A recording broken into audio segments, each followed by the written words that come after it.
as a home care nurse with a lot of experience within the home care industry, what I would say to family is, if you are considering living carers, there's a few things that you should look into or you should potentially have in place before having them, so that it's like a smooth transition from when they, come and live with you and support your loved one. One, I would say, is having a space for the living carer to stay in, and within that space, is it well ventilated? Is it free from clutter? Is it free from any dirt?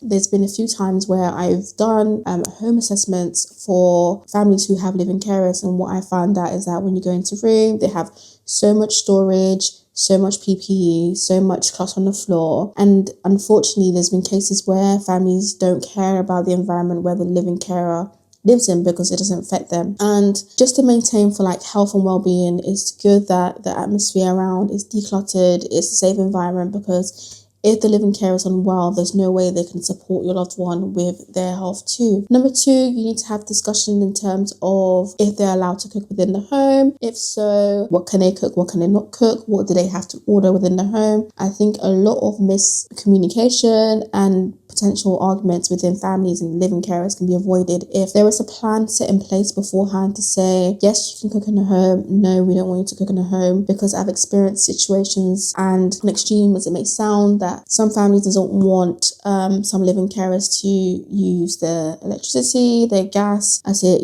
makes the bills with that a bit more, which personally I don't understand, but that's for another day. So having that as well, in terms of what the break is, because when you're a living carer, the idea is to support your loved one 24/7, but there needs to be moments within that care where they have breaks, essentially annual leave or leave where somebody can cover them so they can, recuperate and come back in the right state of mind to support your loved ones. If you're looking to live in care, please discuss this with your care providers and see what they can come up with. It would be a good idea to meet with your living carer to see how they are, so that you can actually get this plan in place. And I think for me, if I was in that situation, it would be something that I would want to discuss to avoid all possible arguments in the future as well.